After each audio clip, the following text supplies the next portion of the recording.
and welcome to Craig High School's first ever annual Martin Luther King Jr. celebration. Yep, absolutely. I'd like to start our program this morning by thanking Mr. Jacob Wheely and Craig High School's Jazz Ensemble for the welcome they provided us.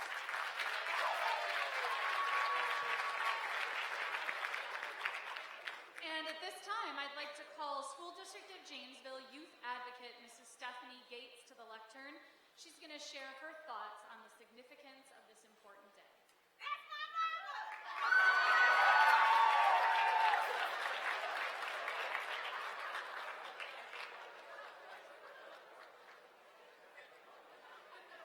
Good morning.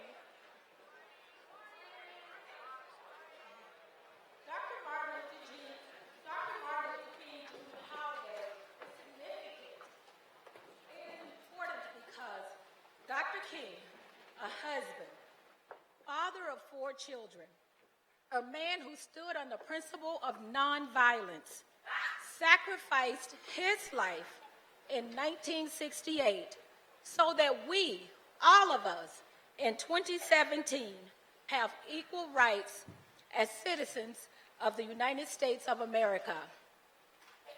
We honor Dr. King the third Monday in January, today, because children just like you, all across America, regardless of the color of their skin, are educated in the same schools, can sit in any empty seat on the bus, who can not only go to the same restaurants, but sit together at the same table. Children who have parents who work side by side in the workplace, live in houses located in the same neighborhood, and yes, when you are 18 years of age, can go to the poll and vote. We realize that Dr. King's dream is not a perfect reality.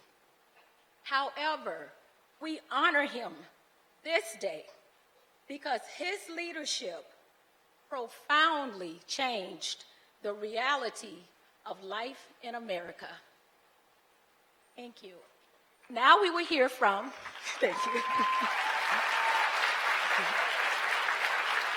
Now we will hear from sophomore Kusai Alamari.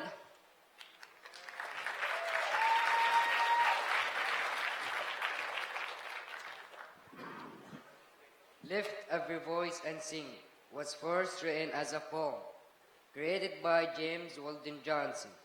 It was performed for the first time by 500 school children in celebration of President Lincoln's birthday on February 12, 1900 in Jacksonville, Florida. The poem was set to music by Johnson's brother, John Rosamond Johnson, and soon adopted by the NAACP as its official song. Today, Lift Every Voice and Sing is one of the most cherished songs of the African American civil rights movement and is often referred to as the Black National Anthem. Singing Lift Every Voice and Sing are members from Sisters Inspiring Sisters.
Stony the road we trod, bitter the chastening.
march and come.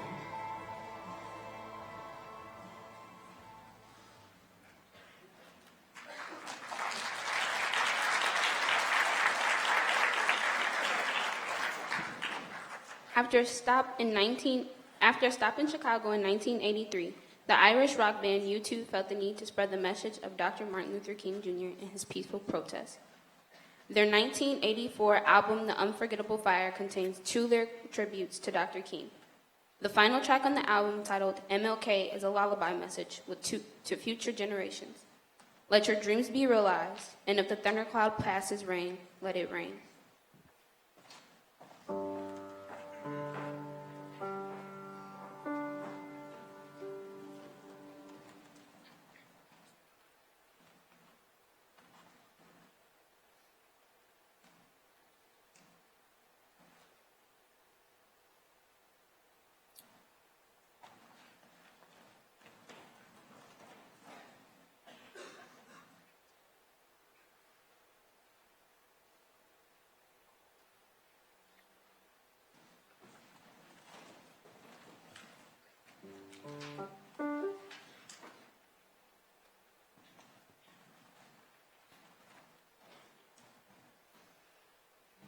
Let us all hope that the dark clouds of racial prejudice will soon pass away and the deep fog of misunderstanding will be lifted from our fear-drenched communities.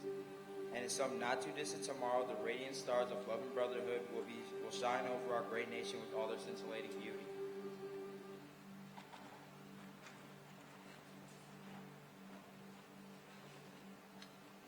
A whole man came, in the midst of a murderous nightmare, surrounded by demons of war. He dared to dream peace and serenity. With a heart of faith, he hoped to resurrect his nation. And that is why we honor this man, because he had faith in us, because he saw what we might become. That is why Dr. King was so quintessentially American, because for all the hardships we've endured, for all our sometimes tragic history, ours is a story of optimism and achievement and constant striving that is unique upon this earth. But there is something that I must say to my people, who stand on the warm threshold which leads into the palace of justice. In the process of gaining a rightful place, we must not be guilty of wrongful deeds. Let us not seek to satisfy our thirst for justice by drinking from the cup of bitterness and hatred. We must forever conduct our struggle on the high plane of dignity and discipline. I have faith that in this audience there are men and women with the same courage and the same idealism that put young Martin Luther King Jr. on the path to social change. If we fail to learn that each and every person can make a difference, then we will have betrayed Dr. King's life work. The Reverend Martin Luther King Jr. had more than just a dream. He had the love and the faith to act.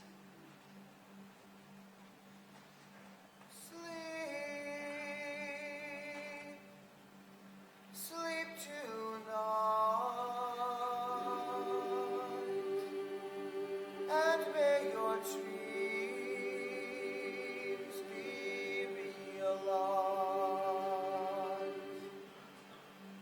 If the thundercloud passes rain, so let it rain down on him.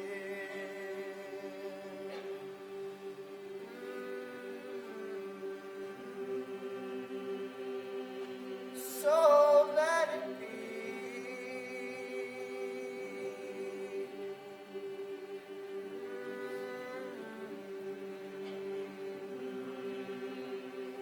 So let it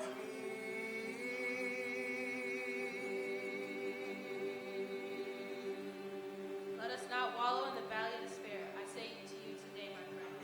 And so even though we face difficulties today and tomorrow, I still have a dream. It is a dream deeply rooted in the American. I have a dream that one day from this nation will rise up and live out the true meaning of this creed. We hold the truths to be self-evident that all men are created equal.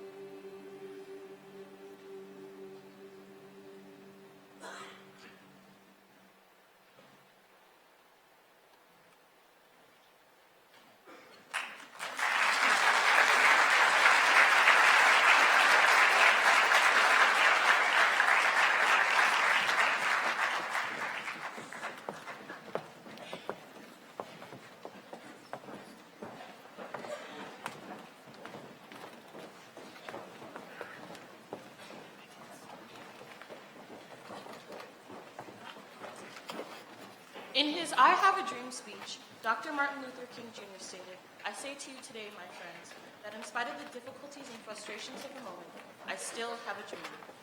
What Dr. King said in his famous speech still holds true today. Regardless of what troubles may be concerning you, it is important to stay focused on your dreams. Dr. King also said you don't have to see the staircase to take the first step, and it is that first step that will begin your journey to the top. Before we can move up and create change, we must recognize where we stand. Change starts in the heart and mind, then permeates into homes, neighborhoods, governments, eventually the world. Let your dreams be the fuel that sparks your action and ignites your desire to achieve change. Today we have speaker Rick Daniels. Rick Daniels is an educator, scholar, and an advocate for higher education. And as Dean of Students at Rock Valley College in Rockford, he focuses on a vast array of student-centered services, including conflict resolution, academic misconduct, sexual assault prevention and education, and strategic initiatives aimed specifically at enhancing the campus cultural climate. He lives by the simple yet powerful mantra, "Today is a new day and another opportunity." He's here to share with you his story and what it really means to strive for your dreams. It is now my great honor to present to you Mr. Rick Daniels.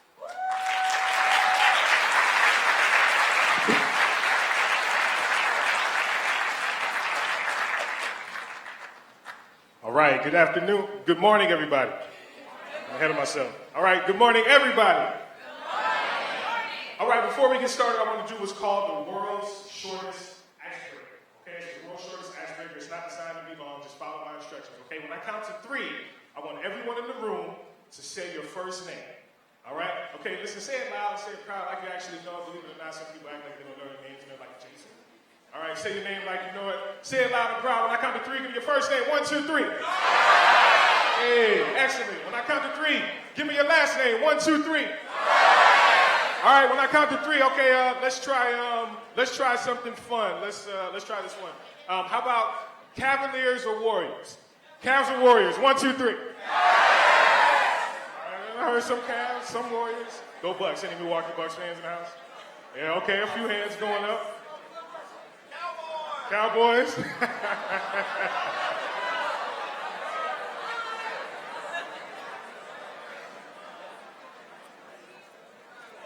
All right, last question. I'm gonna make sure I got everything squared away here. We good?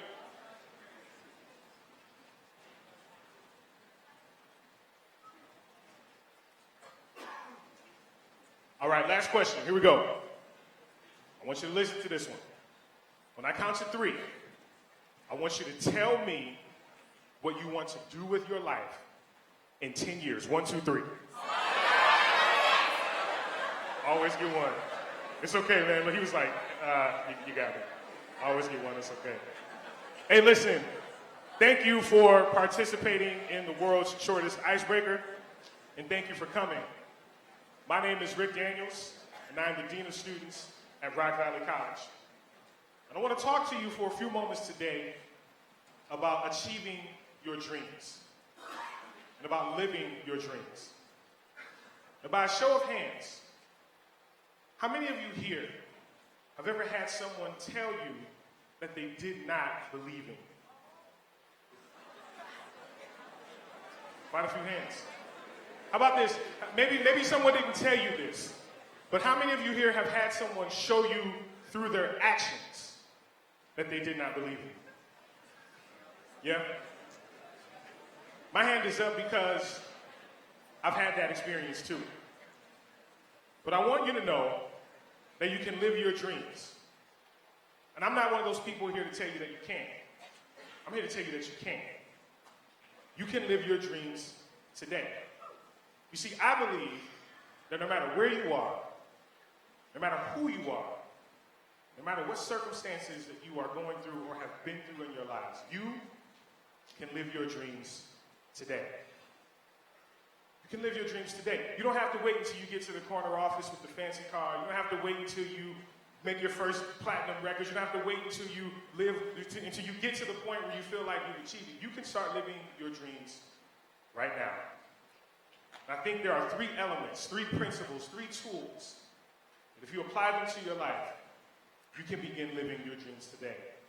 Those elements are vision, leadership, and responsibility. Vision, leadership, and responsibility. Vision. Everybody say vision. Come on, give me a little bit more on that. Say vision. Say leadership. Say responsibility. One more time. Say vision. Say leadership. Say responsibility. Let's get into it then. Can we get some volume on this? Can we turn it up?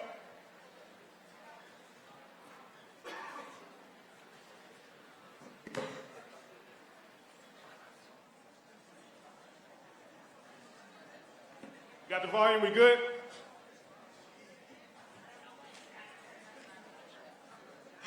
Let's go. Hey! What? What?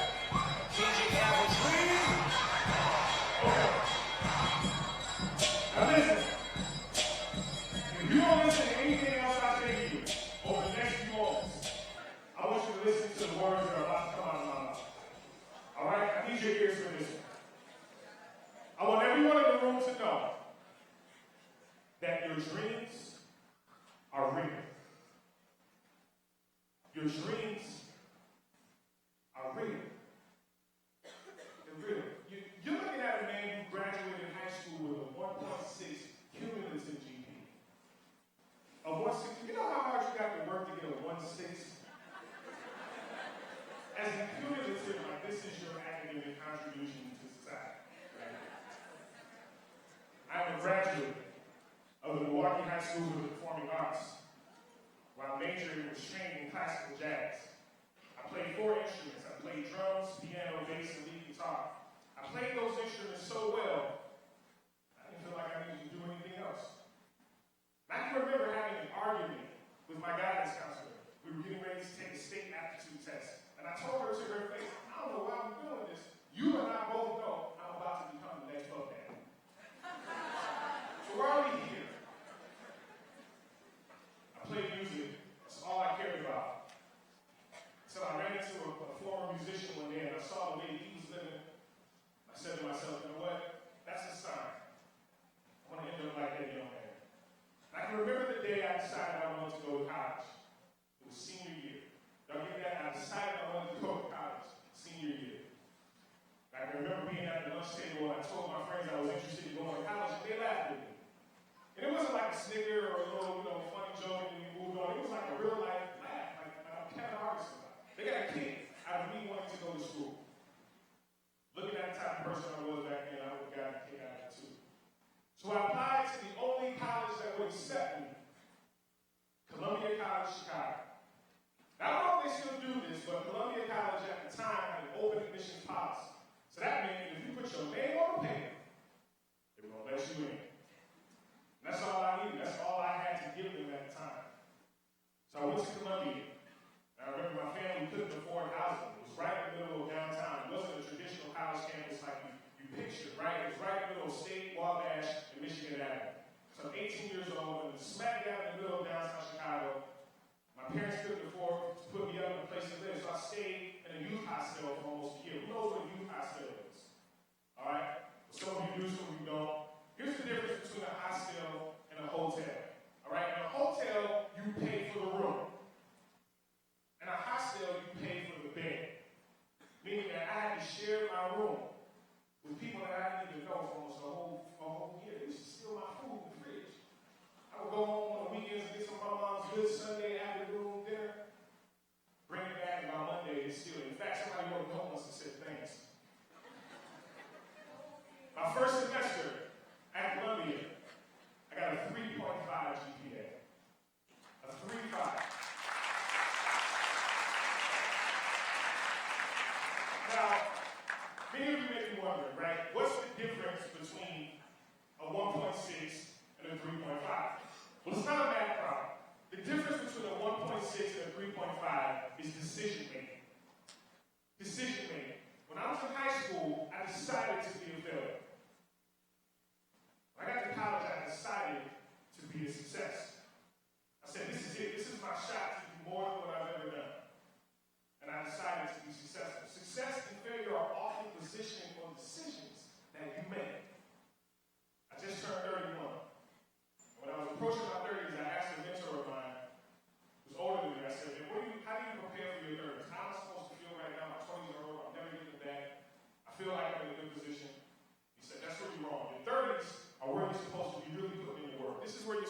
zero in.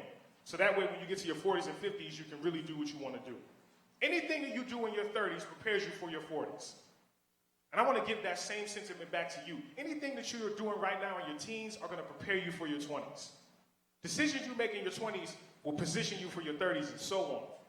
So you may be thinking that you got a lot of time now to make a lot of dumb decisions. But when you think about it, those decisions can come back and haunt you in a number of different ways. So that's why living your dreams today is very important. And I believe that there are 3 major principles that will help you to live your dream at any point, at any time in your life. And those principles are vision, leadership, and responsibility. Vision, leadership, and responsibility. So everybody say vision. One more time, say vision. Vision is defined as an experience of seeing something or someone in a dream or trance, and can be used in the context as the idea came to him in a vision. So I want you to visualize where you see yourself in 10 years. The 10 years may seem like a long time now until 10 years comes and you realize, oh, it's been 10 years. So that means if you're 16, what's the 26-year-old version of you look like? What does that person do? Where's that person going? If you're 18, in 10 years, you'll be 28. What will you be doing by then? Who will you be? You see, we ask students all the time, what do you want to be when you grow up? What do you want to do when you grow up? You can ask any 6-year-old what they want to do when they grow up, and they'll tell you, I want to be a firefighter. I want to be a superhero, whatever. But not often do we ask students, who do you want to be when you grow up? So what happens? As a result, you have incredible young people like yourselves who grow up and they take over the world and they achieve all these great things, but they have no idea of who they are. So who do you want to be in 10 years? Not just what do you want to do, but who do you want to be? If you want to be a father, what type of father do you want to be to your children? If you want to be a mother, what type of mother do you want to be? If you want to be a professional, what type of professional do you want to be? These are the questions we have to start asking ourselves because vision is important. When you talk about Dr. King, you can't talk about Dr. King without talking about his vision. You can't talk about him without talking about what he saw and what he believed was right. So if you see yourself achieving goals, you have a better chance of achieving those goals. Vision is important. Now, I believe that there are 2 types of success. I ask students all the time, what does success mean to you? It's important that you get a personal definition of success, because if you don't, you'll follow someone else's version for the rest of your life. I think that there are 2 types of success: internal success and external success. Internal success and external success. External success are things on the outside. So that's cars, clothes, money, things that are actually cool, but they really only count on the outside. Internal success, as you can see here, personal achievement, family life, things that you can't put a price on. Here's an example. This used to be my car. This was my car. This, what you're laying your eyes on right now, is a 2004 BMW 525i, smooth as butter. I set a goal for myself. I said I want to buy a BMW by the time I'm 30. I purchased this car when I was 26. I felt good about myself. Rode around with it, got a couple tickets, had a good experience with it. But I traded that car in less than 2 years later for a 2013 Dodge Journey. That's what I pulled up in today. Now, a lot of people like to call it an SUV. I like to call it an SU van because it's an SUV, but on the inside, it's straight up a family van. Why would you trade in your car? Why would you trade in a BMW for a Dodge? I traded them in for these guys. This is my family. This is my wife, Erica, my 4 babies, Christian, Madison, Morgan, and Chloe. This is the reason why I live. This is internal success. Now, what's the point of me stunting in this if these folks can't fit in it? What's the point of me paying a whole lot of money to take care of the maintenance of a car like this if I can't go to pick up these folks from school? What's the point of me looking as good as I want to look in this, but then these folks aren't able to get where they have to go? If raising them means that I got to push a family van, well, then so be it. You see, that's the difference between internal success and external success. This is just a car. This is priceless. Find a balance. It's okay if you want a nice car. It's okay if you want a nice job. It's okay if you want to have a nice bank account. All those things have value. But if you predicate your entire life on those things, if you position every dream that you have based upon how much money you make or what material value you'll have, you'll miss the true meaning of life. Find the balance of internal and external success. Leadership. Everybody say leadership. One more time, say leadership. Leadership is defined as the act of leading a group of people or an organization. Leadership. Now, leadership doesn't mean that you have to be the president of every club. It doesn't mean that you have to be in front of everything. You can be a leader wherever you are. Dr. King said it best. He said, if you sweep streets, if you're a street sweeper, someone who cleans the streets, sweep streets like Michelangelo painted pictures. Dig what I'm saying here. That means whatever it is that you're doing, do it to the best of your ability. Do it to the best of your ability. Now, here's an example of what leadership looks like. You want to know what leadership looks like? This is it right here. Now, does anyone know who that person is? It's Dr. King, right? Dr. Martin Luther King, front and center, right on the front lines of justice. Who's that person right there? All right, that's Coretta. That is his wife, Coretta Scott King. She's hand in hand right there on the front lines of justice with them. Does anyone know who that gentleman is? Ralph? Close. Yes, very good. Ralph Abernathy. He was Dr. King's best friend and a key strategist in the movement. And don't let people let you think that the civil rights movement just happened. Like people just got together and said, you know what, we ought to march. Let's go march. Or that Rosa Parks just had a hard day at work and said, you know what, I'm not getting up today. See, what the media fails to tell you is that the civil rights movement was strategically and meticulously planned for nearly 4 years before they even kicked it off. Rosa Parks was the kickoff to that movement. Everything that happened that day was supposed to happen. So you know who's on the front lines. We know a couple of people who are there. But who knows who that gentleman is? Right there in the back. Anybody know his name? Anybody know when he died? How about this one? How about the little boy right here on his dad's shoulders? Anyone know who he grew up to be? How about this lady right there in the back in the corner? Anyone know her? You see, that's what leadership looks like. You see, we often pay too much attention to the people who are on the front lines. We don't pay enough attention to the people who gave their lives that never get a stamp, that never get a date, that never get a birthday or holiday celebrated, that don't get a program like this. You see, you may not be a Dr. King, and that's fine, but you can be one of these folks in the back. We talk about the 200,000 people who showed up for the March on Washington where Dr. King delivered his I Have a Dream speech. How in the world do you get 200,000 people to listen to you? 200,000 people to show up on the same day at the same time to fight for the same cause. Leadership, vision, and leadership. Those are two principles that you can add to your life at any point in time. Dr. King did. Dr. King could have done anything else. He was an incredible student.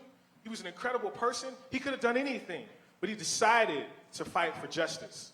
He decided to use the vision and the leadership that he had to do something, to fight for something that was bigger than him.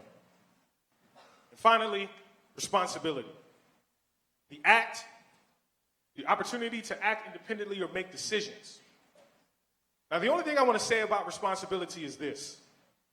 You are responsible for your dreams. You're responsible for your dreams, and here's why. There's someone who isn't in this room who knows that you're in this room. Understand what I'm saying? There's someone who isn't here who knows that you're here. So that means that they may not be in the same room with you right now, but they know what you're doing with your life. And they're saying to themselves, you know what? If he can cross the stage, then so can I. If she can get into college, then maybe college is for me too. If high school wasn't that hard for them, then maybe I have a chance at it myself. You see, your dreams affect more people than just you. Your dreams affect your family, your loved ones, the teachers who believe in you, the teachers who don't, the people who believe in you, the people who don't. You see, your dreams can become reality, and if they do, they'll help other dreams to become reality as well. So don't just pick a job based upon how much money it's going to make you. Don't just choose an occupation based upon how much status you feel like you're going to achieve. Choose an occupation that will help you to help someone else. Choose an occupation that will allow you to be active in whatever community that you're in. This is Mark Bauerlein. Anybody ever heard of him? All right. Mark Bauerlein, a few years ago, wrote a book called The Dumbest Generation Ever, a.k.a. Don't Trust Anyone Under 30. That's y'all. Now, when he wrote this book, I was 24. So I fell into that same category as well. Now, Mark brings up some interesting points about young people. He says that young people pay a little bit too much attention to social media. In fact, you know what? I'll let Mark tell it better. Check this out. Digital culture means this to most teenagers. It doesn't open them up to a great big world of ideas and artworks and documents and politics and foreign affairs, which is all out there on the internet. The potential is there. Instead, it gives them what teenagers really care about, other teenagers. When Nielsen ratings examined the most popular websites for young adults, 9 out of the top 10, teenagers, 9 out of the top 10 were for social networking. 55% of high school students spend less than 1 hour a week reading and studying for class. They spend 9 hours a week social networking. And when you go into the average 15-year-old's bedroom now, it's a multimedia center. Yeah, there are a few books up there on the shelf. There's the laptop, the cell phone, video game console, BlackBerry, iPod, and all those diversions give them something a lot more compelling than the story of Antony and Cleopatra. Students need to learn when you're 18 years old, your friends aren't going to make you build your vocabulary. Your friends aren't going to make you respect the Venetian Republic of the late Renaissance. You need to have someone come into your life and tell you, look, there's a great big world out there, and you've got to pull yourself out of a little tiny social world that you're in. I tell students in class all the time, you guys are lazy and ignorant. And don't tell me how busy you are. You're always talking about how busy you are. You watch 2 hours and 41 minutes of TV a day. And those are the latest ratings. And it's like you're the CEO of General Motors. You leave class, you flip open that cell phone to check in and see what's going on in your important lives. Or you got to run into the library and check your Facebook page to see what's happening. You know, there are more important things to do.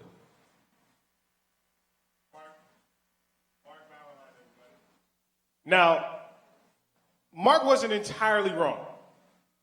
There is a great big world out there. There's more to life than just your friends. There's more to life than just being social. But Mark also said that he tells his students that they're lazy and ignorant. I'm not here to tell you that you're lazy and ignorant. I think that our generation doesn't get enough credit for what we've done in the world so far as how we've been able to connect the world, as far as communication goes, as far as how we've been able to influence culture, influence a number of different things economically, socio-cultural, a number of different things that we've been able to influence as a young people. I think the problem is we may not realize our power. And so the job here isn't to make you feel like Mark is right. The job here isn't to make you feel like you're lazy and ignorant. The job here is to tell you that this is actually what some people believe. This is what some people believe about us. And so I'm going to offer a few strategies for success to help you to live your dreams. You can take these and apply these whenever, all right? You can write them down, you can think about them, memorize them, ask your friend about them later. But these strategies, I think, really actually help. 3 strategies for success. Let's check them out. Anybody know this song? I'm not seeing enough hands go up. This song is called Sky's the Limit by the Notorious B.I.G. I encourage you to check it out. If it's not on your phone, you should get it on your phone. So I have 3 strategies for success, and I'm going to get out of your hair. All right? 3 strategies for success. Strategy number 1, embrace your challenges. Embrace your challenges. A challenge isn't a task. It's an opportunity. It's not a liability. It's an asset. In order for you to be changed, you must first be challenged. Challenges come to make us strong. So when you're challenged at this point in your life, if you run away from it, you'll be running away from challenges the rest of your life. And they don't go anywhere either. Every year, there are more challenges. And if you can learn to embrace those, then you can continue to use vision, leadership, and responsibility to your advantage. Embrace your challenges. The second principle is never arrive. Never arrive. I never want to get to the point where I've achieved every single goal that I have. Now I can put my feet up and chill out. I always want to figure out something new to do. I always want to be pushing towards something else. I always want to try to help the community as much as I can. Too many times people arrive at a certain place. By the time they get there, they forget who they are. Never arrive. And finally, and this is my particular favorite, the last point here is prove yourself right. Prove yourself right. Listen, don't go through life trying to prove everybody wrong. Prove yourself right. You know what I don't like when people say? I don't like when people say this right here. My haters are my motivators. Why? Why would I focus on people who hate me when I have so many people who love me? So many people who care about me. So many people who actually want to see me succeed. Now, don't get me wrong. Haters can be motivators. I had a professor tell me once when I was at MATC. After I got out of Columbia, I went to MATC before I went to Whitewater. And in my first semester at MATC, I had a professor look me in my eyes and tell me, "You're not ready for college. You're not supposed to be here." So you know what I did? When I went to Whitewater and I got my bachelor's degree in 2008, I sent her an invitation to my graduation.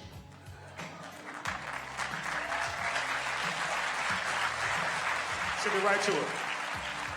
When I got my master's degree in 2011, I sent her another invitation to my graduation. And when I get my PhD in 3 years, when people are calling me Dr. Rick Daniels, well, y'all know what's gonna happen. I'm gonna send her another invitation to my third graduation. So it's okay. It's okay if you use people who tell you you can't do something to push you into greatness. But if you focus your entire life on your haters, you forget all about the people who actually love you, who want to see you be successful. And let me tell you this, haters don't go away. They're like weeds. Once you cut them down, they pop right back up. As soon as you prove a bunch of other people wrong, a whole new set of people come who think you can't do something. But if you focus on the people who love you, that's proving yourself right. That's proving them right. That's letting them know that everything that they've ever thought about you that's positive was correct. And that love helps. Dr. King wasn't motivated by hate. He was motivated by love. Let love be your motivation. Now, if you can consider these 3 strategies, embracing your challenges, remembering to never arrive, always strive and push, and of course, to prove yourself right. If you add these to the 3 principles that we learned about already, which are vision, leadership, and responsibility, well, in the words of the notorious B.I.G., the sky's the limit. Your dreams are real. Thank you very much for listening.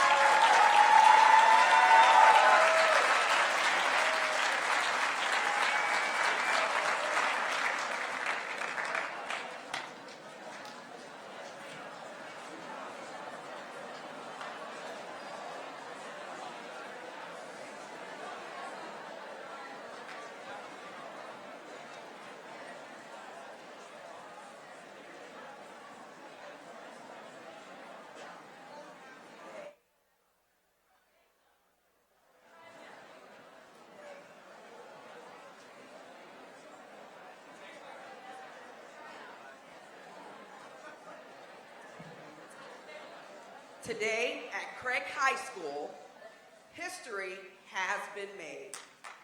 And I am so proud to be a part of this day.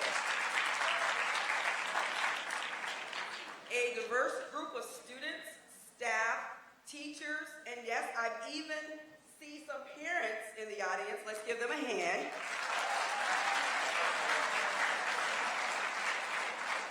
Gather to recognize, celebrate, and embrace the work of civil rights leader Martin Luther King Jr. At the Martin Luther King Jr. Memorial dedication, President Barack Obama described Martin Luther King Jr. as a man who gave voice to our deepest dreams and our most lasting ideals, a man who stirred our conscience and thereby helped make our union more perfect. I believe today's assembly has inspired each and every one of us just to do that. What do you think? From our speaker to our student performers, I think that we can all leave here and we can face the difficulties, frustrations, and challenges, but don't ever stop believing and working towards your dreams. Let today's assembly be the inspiration to move forward to reach your goals and